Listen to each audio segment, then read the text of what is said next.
Welcome to the session. This session will be continuing the Nyaya philosophy. The last class we have discussed that how Nyaya philosophy consider knowledge and what are the components we require for have a valid knowledge, and pramana also we have discussed that how pramana is really a means for cognizing a valid object known as prama. We have also discussed that what are the significance of prama and what are the significance of pramana. While explaining pramana as a means of getting valid knowledge, we have discussed that what are the components or the basic components required to have a valid knowledge. We said that prama is karana. Karana implies means, which should not be understood as karana. Karana means cause. While elaborating these things, we have discussed that there are three types of causes. One is constituent, another is non-constituent, the third one is nimitta karana or the efficient cause. And we said that the efficient cause, in the same spirit, we have to understand karana. Karana is the means through which we get the valid knowledge prama. So you consider, you must understand that pramana as a karana through which we accumulate the valid knowledge known as prama. This class, in continuation to the last class, we will be discussing the perception as the first pramana and how Nyayakas discuss perception or pratyaksha as a pramana for getting the valid knowledge or prama. As you know that Nyaya philosophy adheres logical realism, right? They also say that there are four pramanas exist, and by the help of four pramanas we can accumulate the valid knowledge. These four pramanas are perception, inference, comparison, and the last one is verbal testimony or sabda. What they said is that to have any kind of knowledge, we need to have a perception, because perception is believed to be the firm pramana for having a valid knowledge. Perception is the basic and the most fundamental. In addition to that, it is the rudiment pramana for which we can claim that whatever knowledge we have, the knowledge will be a valid one. That means through perception, whatever knowledge we gain by seeing an object and understanding object, that knowledge will be valid one. Further extending to this point, they said that though there are other pramanas exist like inference, comparison, testimony, however, in all these cases you find perception as a pramana. For example, in case of inference, in inference basically you see there is a smoke in a distant place, then you think that since smoke and fire both are related or inseparably related with each other, since you see a smoke, therefore there is fire. If this is the case of inference, the first step is you have perceiving the object, say smoke, in a distant hill. So here perception you can find. In case of upamana or comparison, how you find perception? In case of comparison, as you know that there is a person, there is a cognizer who wishes to have a knowledge, a particular knowledge on a particular object, but he does not know about that object. So therefore he searches for an authoritative person or a reliable person who can inform him about that object. Then whatever is informed to him or her or the cognizer, now he has in his mind, whenever he encounters that kind of object, he perceives that object and try to accumulate all the information and put on that object. That means resemble whatever the information he has to that object which is presented before him, and with this perception he tried to say that whether the object which is presented before him is a valid one or not. So here also you find there is a perception involved for cognizing an object. Though upamana is a means for cognizing a valid knowledge, here still perception plays a role. In case of verbal testimony or sabda, Verbal testimony shabda means somebody utters something, or you ask somebody for a particular information, somebody speaks something and you hear that. He is saying that the hearing is also a perception. Perception is not limited to only visual, or it is not the case that whatever you see through your eyes, this is only limited to the perception. He is saying that perception means it includes all the sense organs excluding mind, because mind is an internal sense organs. Therefore, any knowledge we get, any knowledge we achieve through the sense organs, it will be a valid knowledge or prama. In case of verbal testimony, either you read or see to the text which you find in the book or Veda Upanishad, or somebody said something that you hear. So therefore, here also perceptual knowledge you will find. That means in other means of knowledge, in other pramanas, you also find perception as a pramana inbuilt in all other pramanas. Further I say that perception is the basic, rudimentary and fundamental pramana for acquiring a valid knowledge, and this pramana is fine in case of inference, comparison and verbal testimony also. Therefore, Nyaya consider perception or pratyakya is the essence of all pramanas, and further they said that it is superior to even inferences, comparison and testimony, because in all the pramanas you find perception or the perceptual knowledge. Now we will be discussing in more elaborate way how Nyayakas explain about the perception, according to them how perception is to be understood, or how the cognizer has to be perceived some object and what they mean by perception.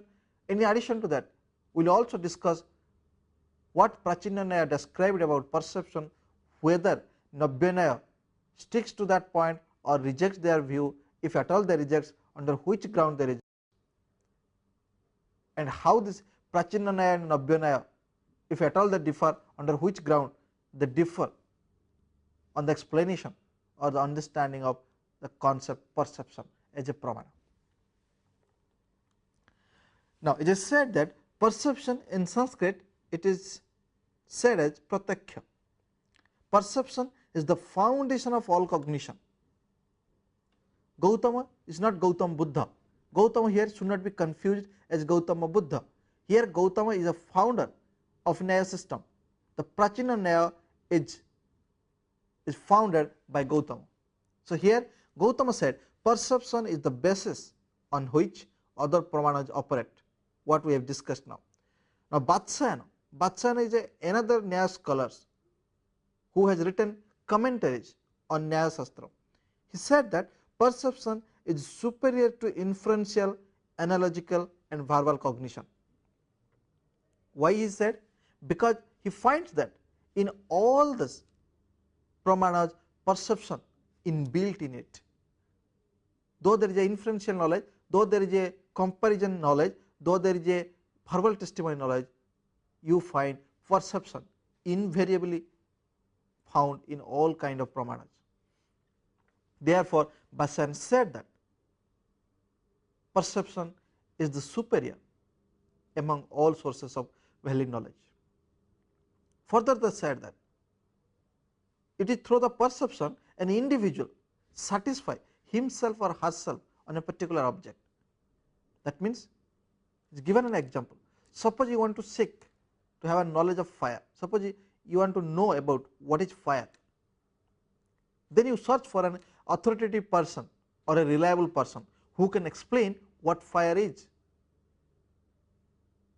and also able to explain how fire looks, different attributes of the fire, so that you can able to understand or conceptualize the concept of fire. You know, after receiving all the information from the reliable person also, still you are not clear or confirmed.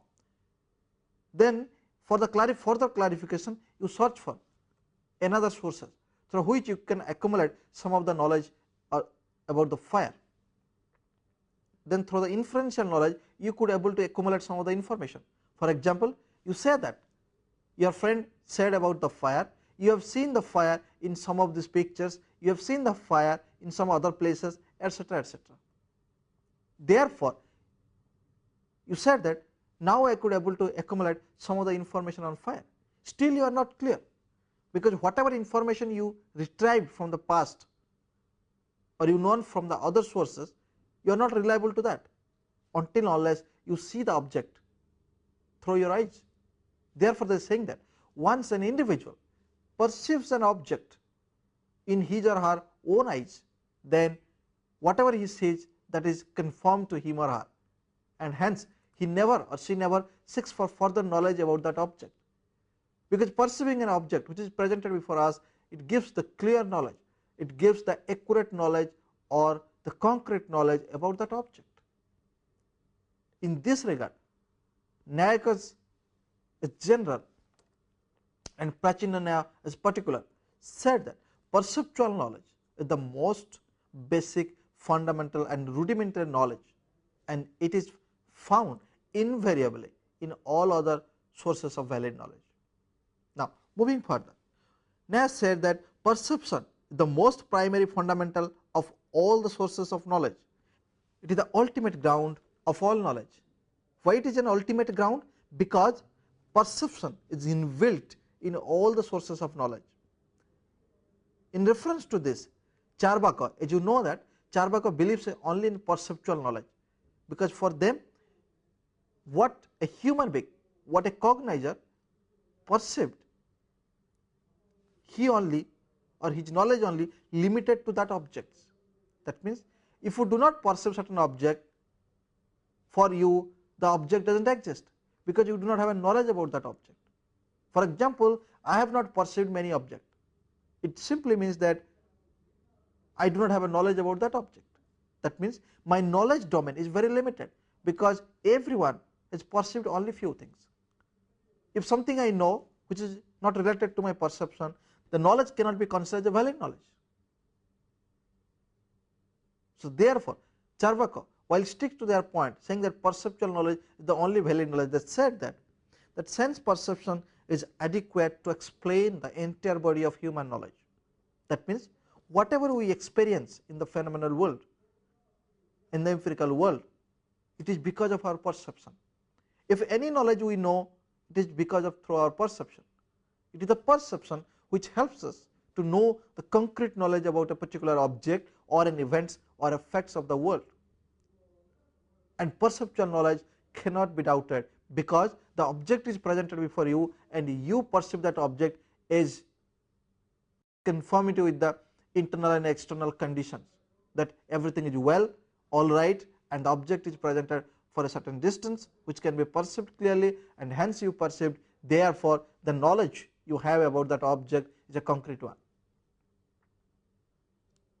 So anything that you find in the empirical world or deals with the empirical world, the knowledge we have, that means we conform to that knowledge, we know all the attributes of that object, and also the attributes are conformed to that object.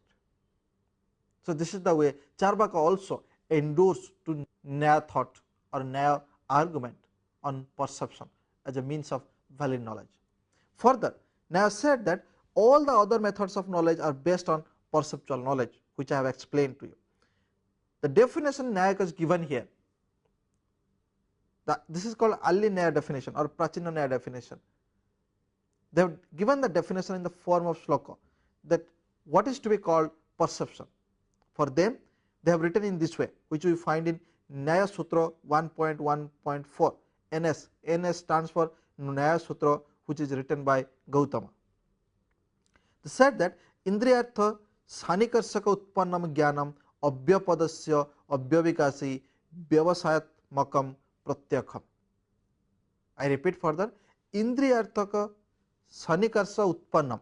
Here the word Sanikarsa Utpannam you can split into two. So Sanikarsa and Utpannam, then Jnanam. Jnanam means knowledge. Abhyapadasya. Abhyapadasya means which is not nameable, and Abhyavikasi means it is non-erroneous. Then Vyavasayat Makam Pratyakham, that means it is certain. What is saying that Indriyartha means, as you know, that it is a sense organs. Sanikarsaka means relates or connects to that object.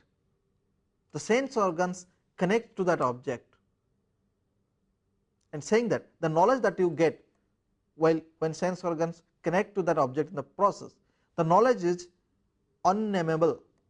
You cannot give any name to that. Even non-erroneous, that means all the attribute you identify, as a result the attribute that you identify should conform to that object. There will be no such cases when you identify an object with certain features and the features never find in that object in later period. And further is saying that if these are the cases, then you could able to cognize that object in a particular form. You can cognize the object in its true nature, and henceforth it is a certain or valid knowledge for you as a cognizer. And if you can do that, your perceptual knowledge is a valid knowledge or prama. Now let us elaborate further what Nayakas said about this sloka and how they explain the sloka for establishing pramana as a source of valid knowledge. As I said, it is a Gautama who has written Nyaya Sutra, and this is the sloka you find in a Nyaya Sutra. Now Indriyartha means sense object. What I have done in this slide is to split the Sanskrit and try to translate in English so that it will help you to understand what they mean when they said it is a Indriyartha Sanikarsa Utpannam Jnanam, right. First they said Indriyartha means sense object, Sanikarsa means contact, Utpanna means generated, Jnanam means cognition, buddhi or knowledge, whatever you want to say. Abhyapadasya means unnameable, Abhyavichasi means non-erroneous. Non-erroneous, in the same way you can say truthfulness. Then Vyavasayatmakam means well defined or it is certain. If this is the case, then you say that Pratyakyam, it is a perception. When your sense organs contacting to the particular object, what they are saying is that the process while contacting the object, you never give the name to that object, because the first way when you try to contact to that object, the name, that means the word which stands for that object, never appears. It will appear only when your cognition will be complete. Therefore they are saying that the cognition, when you cognize that object, you do not give name to that, because the naming you have given only when your cognition will be complete. Further they are saying that your perception should be non-erroneous. That means all the possible attribute of that object you can able to identify while perceiving that object, and all the attributes should conform to that object without any contradiction. Further they said this is non-erroneous. Further they say if you do so, then your perception will be a certain one, your perception will be a valid one. Here they said that sense organs, it need not be limit only with our eyes or visual sense organs. All our 5 sense organs contact to a particular object, and while contacting to a particular object or relating to a particular object or connecting to a particular object, the picture of that object comes in our mind, store, and in that time we identify that object without any name, because after only cognition we give a name to that object. Whenever our sense organs contact to that object, there is an impression, there is an image stored in our mind immediately through the sense organs, and also we know slowly the attribute of it, and once everything is the process get it over, then we have a cognition of that object, and in that time we give a name to that object, and as a result we say that our perception towards table is different from perception towards chair, and with the help of perception we can say that the table as an object is different from chair, though both are the hard object or solid object. Even we can say that the glass of water is different from the water bottle, because we perceive the object differently and with the different attributes. Therefore he is saying that any sense organs contacting to the object comes close together and gets some impression of the object in the form of an image stored in the mind, and after the cognition only, after we know all the attributes of that object, once our cognition is over, then only we will give a name to that object. Therefore they said that a perceptual knowledge is non-erroneous. Second, it is well defined. The third is unnameable. So, in this way they have explained that how perception should be, or in which condition you say that this is your perceptual knowledge. If this is not so, then any kind of knowledge you have, you cannot claim that it is a perceptual knowledge. Therefore, Gautam explained in this way that perception is that knowledge which generates from the contact of sense organs with its objects and which is unnameable, non-erroneous and well defined. So, these are the features to be satisfied to have a particular knowledge of a particular object which will be a valid knowledge, and to have a particular knowledge of an object, if the means will be perception or pratyakya, then these are the features to be satisfied. There are few criticisms made against this definition of explaining the pratyakya or perception. The first, they said abhyapadasya. Abhyapadasya means unnameable. That means you identify an object without a name, without a word given to them. There are many situations you might also face in your day to day activity. That means you identify an object, but you do not know what is to be called. But however, you say that that is an object I have identified, which I do not know what its name. When you say that, the quote and unquote that will be explained that object, at least for temporary name to that object. Thus they are saying that, is there any situation where we identify an object, however we could not able to express what that object is or what is the name of that object? What they are saying is basically, whenever there is a process involved, when the sense organs contacting to a particular object, the image of an object is imprint in our mind and it relates to our thought process, and a thought cannot exist without any language, and henceforth whenever there is a cognition, there is a verbal representation. Whether the verbal representation is correct or incorrect, that is secondary issue. The issue is that any cognition, it deals with a verbal presentation. We speak about that object, that means there is a name stands for that object, and henceforth there should not be any cognition which does not have any name. In this way people criticize Nyaya definition of pratyakya.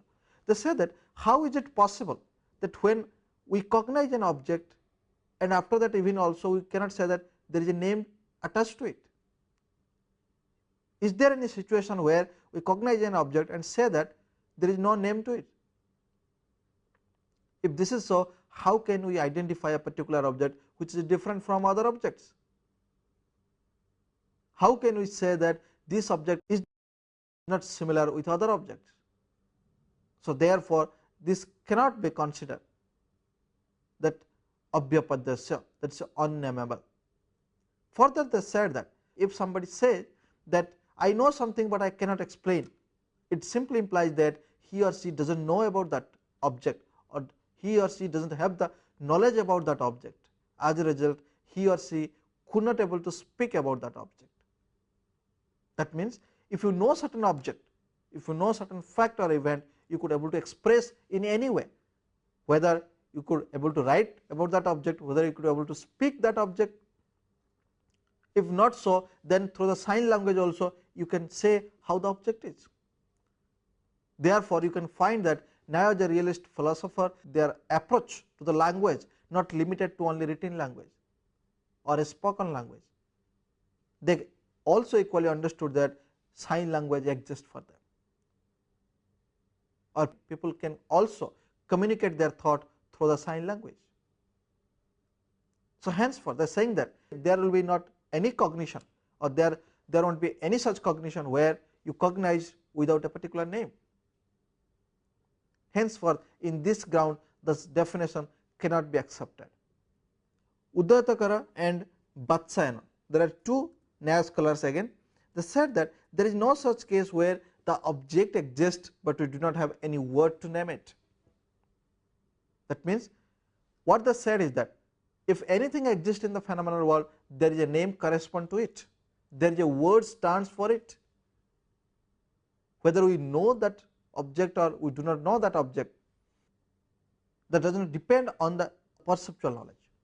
What I mean here is that there are many objects exist that we do not know. It does not mean that there is no name attached to that object, because we have a limited knowledge, therefore we do not know the name about that object. But however, if there is an object exists, there is a name stands to it, or there is a name stands in relation to that object. Henceforth, their view is that object and the name is closely associated. There cannot be any name without an object, and there cannot be any object without name. When they say that object, please understood that object means both existential object and non-existential object. Existential object like chair, table, horse, cow, etc., etc. Non-existential objects like golden mountain, say red sky, if I say this golden lotus, etc., etc. That means gold, lotus. When I say that golden lotus, immediately you bring these two things together and have an image in your mind. Therefore, you can refer to that object. So, therefore, Nyaya was being realist, they said that there cannot be any object which exists without a name. This may be the case that we as a human being, we do not know that object. However, the object exists, and once we do not know that object, we cannot claim that we have a knowledge about that object. We as a human being exist independently, the object exists independently, and to have a knowledge about that object, we as a subject or we as a cognizer, we need to know about that object. And how do we know? We know through the pramana, and perception here is a pramana. In this way also people rejects the Nyaya definition of perception, saying that what Nyaya said that while in the process of cognizing we cannot give a name to that object which cannot be accepted. Further, there is another scholar named as Ganges. Ganges is a founder of Nyaya. Ganges written Tattva Chintamani. So, from there you find that there are differences between Nyaya and Prachina Nyaya. Prachina Nyaya means early Nyaya. What Ganges said, according to Ganges, there are two views can make which goes against the Nyaya definition of perception. The first one Ganges said is that Nyaya definition, what Nyaya said about the perception is too wide in its nature, because it includes memory and inferential knowledge as well. How they said? Because that whenever your sense organs contact to an object, immediately there is an image you get and it is stored in your mind. Now mind starts its process, try to accumulate all the features about that object. That means the involvement of mind is an also indispensable element for cognizing an object. If this is so, then how can Nyaya was saying that memory is a representational knowledge, and any knowledge we will get through representational knowledge is cannot be valid one, because for them asandigdha yathartha anubhava, if this is the three features to be satisfied, and knowledge has to be valid. So, therefore, in this ground Ganges rejected whatever the definition given by the early Nyayakas. Further, they said the definition given that the sense organs contact with the object and the knowledge emerge from that which is unnameable, non-erroneous and well defined is a perception. He is saying that if this is the definition, it is too narrow. It is too narrow for others, because it is not the case that whatever knowledge we have, all the knowledge deals with the empirical world or the objects of the empirical world which is exist in its true form. No, this is not correct, because there are many knowledge we have which does not relate to the worldly affairs. For example, people believe that God exists, people believe that ghost walks from one place to another place, or ghost flies from one place to another place, ghost creates sound. So, there are kind of superabundance or say supernatural power exists, and many people believe that. If this is so, how can you explain that whatever we see or whatever we perceive only exists, but whatever we do not perceive, we do not have a knowledge about that object. He is saying that we can have a knowledge both in perceptual objects as well as non perceptual objects. If this is so, under which ground you can claim that object exists only when we perceive to that object, and we do not have any knowledge if we do not perceive that object. This is not so. And if you claim that the object exists only when we perceive that objects, then only your scope of definition of perception is very narrow. It never includes other kinds of knowledge which is already exist and accepted by other systems or other thinkers or other people. Therefore, these are the criticisms strongly made against the Nyaka's definition given on perception. After this, we will find that how Nyaya Ganges made this definition and also given his way of defining the perception. Now, we will discuss what is Nyaya standpoint on defining perception as a means of valid knowledge. Now, as you know that Ganges, who is the founder of Nyaya, because once he has written Tattva Chintamani, people find that his way of looking things both logically, epistemologically, metaphysically different from the discussions people have made before him on realistic point of view. Whatever Nyaya said earlier from Gautama onwards till Ganges, it was in a different shape. Now, when Ganges made his own way of contribution to the Nyaya, he made it totally differently. His opinion towards the object of the world totally different, both in logical and epistemological form. Therefore, we claim that Ganges is a founder of Navya Nyaya, whereas Gautama is a founder of Prachina Nyaya or early Nyaya. Now, it is Ganges who made the comments to the early Nyaya's definition on perception.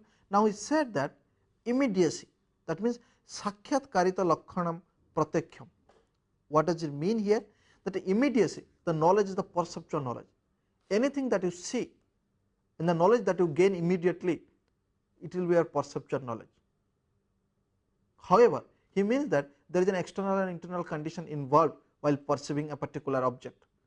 To have a knowledge on a particular object, we also need to require some external and internal conditions to that. If the object exists far away from us, we cannot see that, then that knowledge will not be valid. Further, his claim is very strong while he is saying that any knowledge that you accumulate by perceiving an object immediately, that knowledge will be considered as a perceptual knowledge.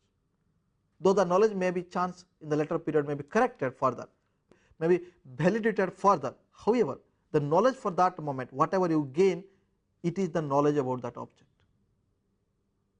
Therefore, they said that immediacy is the criteria to have a knowledge about a particular object. For example, if I see that there is a pen in your pocket, that means whatever knowledge I have on that time, that knowledge will be considered as a valid knowledge for me, and later period it may be confirmed further whether that knowledge will be valid or not. But what they said is that to have a knowledge, we need an immediacy. Immediacy means your sense organs contact and the knowledge you generate immediately, there only this will be considered as a knowledge. Further, they said that we need not to talk about the past and future, because in past, whenever we try to retrieve our information, not necessarily we can able to retrieve our all information as we had experienced in the past. Regarding the future, also said that we do not know what is the future, because no one knows about his or her future. Then how can we talk about the perceptual knowledge which we will be perceiving in future? Henceforth, he only concentrates the knowledge relates to the present affairs or the present world. That means anything that presented before you, you cognize that object, and whatever knowledge you have, that is a valid knowledge for that time being. This is a very realistic approach, as you can see. Immediacy is the knowledge, or immediacy is the perceptual knowledge. This is the subscription to pramana. Further, they said perception need not depend on eyes. He also agreed. Ganges also agreed, while deviating from the early Nyaya definition said that perception is not limited, or it should not be limited to our visual perception only. It must include other sense organs as well. That means we have 5 sense organs, and all the sense organs equally involved for cognizing an object, and the knowledge that we will gain from contacting our sense organs with the object, all the knowledge can be considered as a valid knowledge.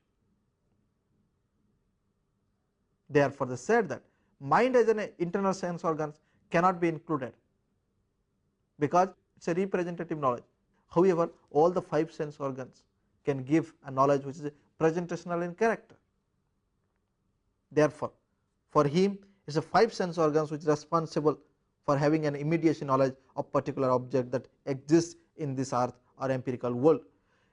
Further, they said that it is the ultimate court of appeal to the validity of knowledge. What they mean is that whenever you say that there is a knowledge, perceptual knowledge is involved to that, whenever you say you have accumulated a knowledge, that means perception as a pramana plays a role in that, and it is the highest pramana. Without any doubt, people consider it because it is the basic, most rudiment and superior to other sources of knowledge or other sources of valid knowledge. Lastly, he submits that perception deals with present facts instead of past and future, which I said clearly to now, that how perception is really involved for cognizing an object, and how this immediacy plays a role for giving a scope for cognizing a particular object, and even cognizing an object, how you consider its validity, that the knowledge that you have gained, how it will be valid. Now we will see that in both the cases, as you know that both in early Nyaya definition and Navya Nyaya definition, both have said that there is a sense organs contact, Indriyartha Sanikarsaka, and always our sense organs not contacting to the object directly. There are many times our sense organs contact to that object indirectly also. If this is so, they have said that the sense organs contact is of 6 types. Now we will be discussing what are these 6 types and how they explain these 6 types of sense organs contacts while cognizing a valid object or cognizing an object in its true nature.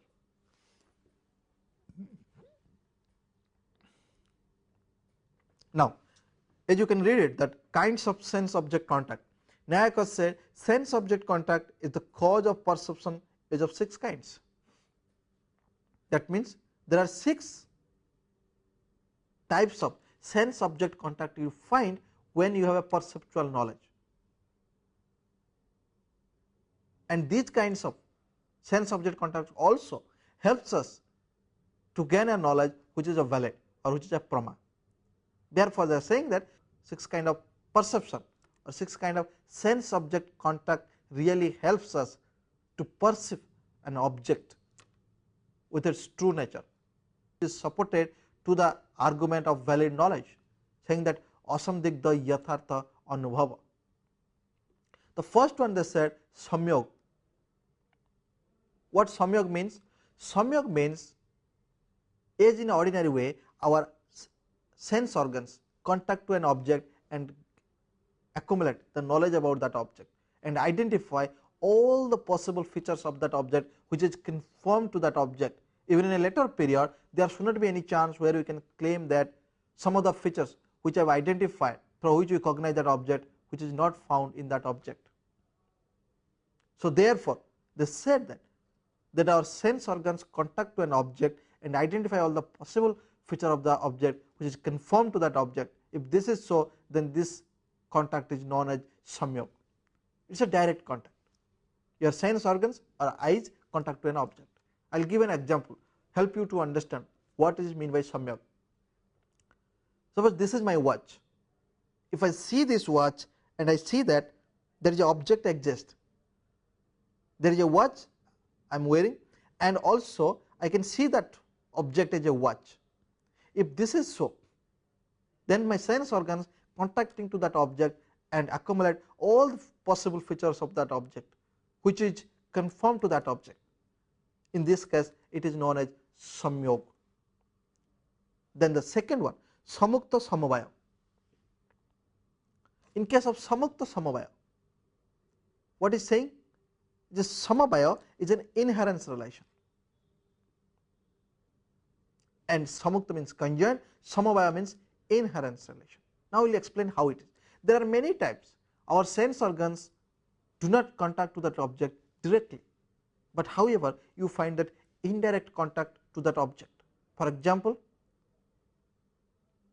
we perceive the object T by the help of the color of T. T has a color. Color is inherent in the object T, but we perceive the object T by the help of color. So, in the one hand you perceive the object T by the help of color which is inherent to that object. In this way our sense organs also indirectly contact to that object to have a valid knowledge about that object. That is called samukta samavaya. The third one is called samukta samaveta samavaya. What it means? Samukta samaveta samavaya. We as a cognizer or a human being, sense organs contact to that object, and while contacting to that object we find there is a quality of that object, because the object cannot exist without quality, right? And the quality is an accidental quality which has a universal nature, and the quality inheres in the universal nature.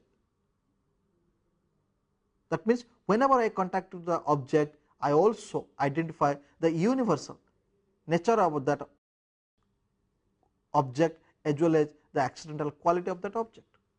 Here the accidental quality inheres in that object which is a part of its universal nature. I will give an example which will clarify this concept. He is saying that if I say the grass is green, my sense organs contact to that object grass. Now the grass color is greenness, right? Therefore the color green is inheres in the universal term greenness. So therefore whenever my sense organs contact to that object grass, I know this grass because of the color green, and which is part of the essence of greenness and which inhere in the object grass. So therefore you find here grass is an object where our sense organs contacts by the help of quality greenness, green and that object. So therefore in the one hand when you contact to the object you would identify that object because of its accidental and essential qualities here. The essential quality is greenness and the accidental quality is green here. That means greenness is an universal term and green is a particular term. Green color is derived from the greenness and green color inheres in the object grass. So in this way our sense organs also indirectly contact to that object, and as a result we can have a valid knowledge about that object. Further they said there is a samavaya. The sense organs contact can be explained in samavaya, in an inherence relation. Inherence relation means there is an object and the quality inheres in it, and we know the quality and our sense organs identify that object, or the sense organs contact to that object because of the inherence, the quality in it. For example, you hear a sound. Once you hear a sound, you know that sound cannot exist independently, because sound is a quality. Sound needs a substance to exist, because a quality cannot exist independently without a substance. If this is so, they said that sound is a quality, it cannot be a quality of eternal objects like God, Atman, soul, etc. It cannot be a quality of non-eternal objects like a chair, table, etc. So then it is a quality of akasa or ether.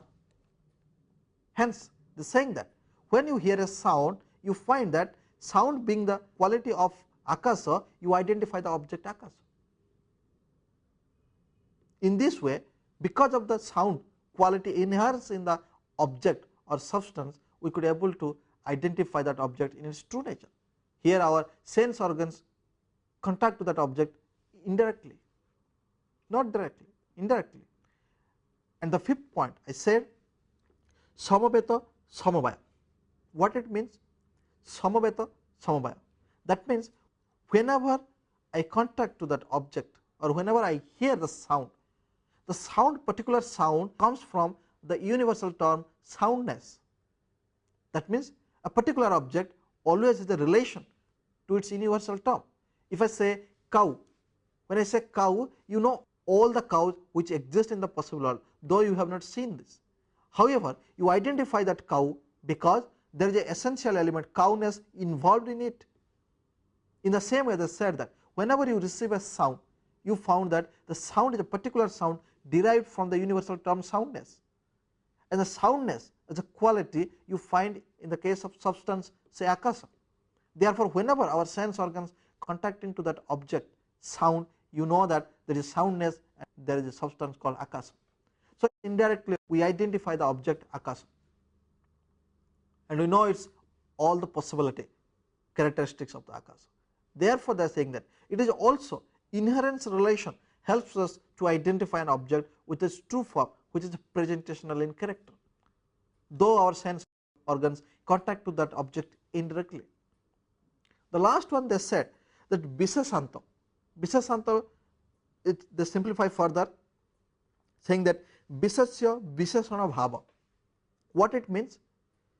Our sense organs often identify an object which may not be found in that place. For example, if I say that there is no tiger in this room, that means our sense organs knows that there is no tiger, however, contacting to that object tiger and try to bring tiger here, which is not found here. That means a sense organs are identifying a non-existence object in a particular form in a particular place. When I say that there is no tiger, that means you understood the sentence saying that there is an animal, a tiger exists some other place, however, the tiger is not found in this place. That means the absence of that object can also be a knowledge through the perception. The absence of tiger is an object here, our sense organs contact to that absence while cognizing that object that there is a tiger exists elsewhere. So, in this way you find that there are many cases sense organs identifying a non-existence object also by referring to the object which is exists elsewhere. So, in this way sense object contacts you find are of 6 types, and these 6 types helps really to accumulate a valid knowledge, and all these 6 types what we have discussed, it is found in case of a perception, and therefore they said that perceptual knowledge is the basic, rudimentary and the same time is the principal pramana for which we accumulate the valid knowledge known as prama. So, therefore, we said that perceptual knowledge has its own importance both in early Nyaya period as well as Navya Nyaya period. We will be discussing the types of perception in the next class. Thank you.